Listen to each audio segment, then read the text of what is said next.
కొంచెం ట్రస్ట్ చేయగలం కానీ పూర్తిగా ట్రస్ట్ చేయలేం. నిజానికి ఈ ప్రపంచంలో ప్రస్తుత పరిస్థితి ఎలా ఉందంటే, నీ ప్రక్కనున్న మనిషినే నమ్మలేని పరిస్థితి.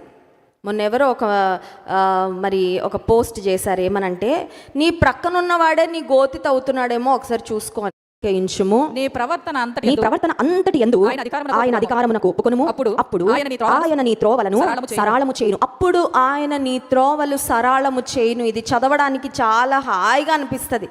దేవుడు త్రోవలు సరళం చేస్తారంట. దేవుడు మన ముందు వెళ్ళి త్రోవలు సరళం చేస్తే ఇంకా మనకి ఎదురేమీ ఉండదు, అద్భుతంగా ముందుకు వెళ్ళిపోవచ్చు. కానీ అప్పుడు అనే మాట దగ్గర ఆగి ఎప్పుడు అని ఆలోచన చేస్తే ఆ పైన 2 కండిషన్స్ ఉన్నాయి కదండి, 2 షరతులు ఉన్నాయి. మొట్టమొదటిది ఏంటంటే, స్వబుద్ధిని ఆధారము చేసుకొనక పూర్ణ హృదయముతో యెహోవా యందు నమ్మిక. పూర్ణ హృదయంతో నమ్మికే కష్టం. కొంచెం ట్రస్ట్ చేయగలం కానీ పూర్తిగా ట్రస్ట్ చేయలేం. నిజానికి ఈ ప్రపంచంలో ప్రస్తుత పరిస్థితి ఎలా ఉందంటే, నీ ప్రక్కనున్న మనిషినే నమ్మలేని పరిస్థితి. మొన్న ఎవరో ఒక పోస్ట్ చేశారు, ఏమనంటే, నీ ప్రక్కనున్నవాడే నీ గోతి తవ్వుతున్నాడేమో ఒకసారి చూసుకో అని. అది చదివితే అమ్మో అనిపించింది. నిజమేనండి, కొంతమంది నీ ప్రక్కనే ఉంటారు, నీతో చాలా మంచిగా మాట్లాడతారు, నీతో చాలా ప్రేమగా ఉంటారు, నీకు చాలా వెల్ విషర్స్గా నమ్మిస్తారు.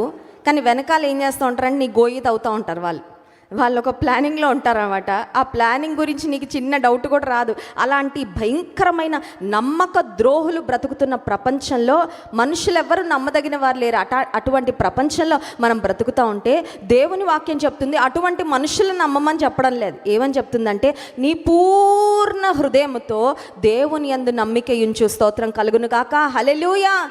ఎంతైనా నమ్మదగినవాడండి ఆయన, ఎంతైనా నమ్మదగినవాడు. పూర్ణ హృదయంతో, విత్ ఆల్ యువర్ హార్ట్ నువ్వు నమ్మచ్చు. దేవుని గుడ్డిగా నమ్మచ్చు, పిచ్చిగా నమ్మచ్చు. కానీ చాలాసార్లు పిచ్చిగా ప్రేమిస్తాం మనుషుల్ని, పిచ్చిగా నమ్ముతాము, ఆ తర్వాత పిచ్చోళ్ళు అయిపోతాం. ఎందుకంటే ఎవరిని నువ్వు నమ్మావో, ఎవరు నువ్వు ప్రేమించావో వాళ్ళే నీకు ద్రోహం చేసి నీకు అనిపిస్తుంది, ఇలాంటి వాళ్ళని నేను నమ్మింది, ఇలాంటి వాళ్ళని నేను ఆధారంగా చేసుకుంది ఇంతకాలం అని. కానీ దేవుని నువ్వు గుడ్డిగా నమ్మచ్చు. నీ పూర్ణ హృదయంతో ఆయన యందు నమ్మిక ఉంచచ్చు.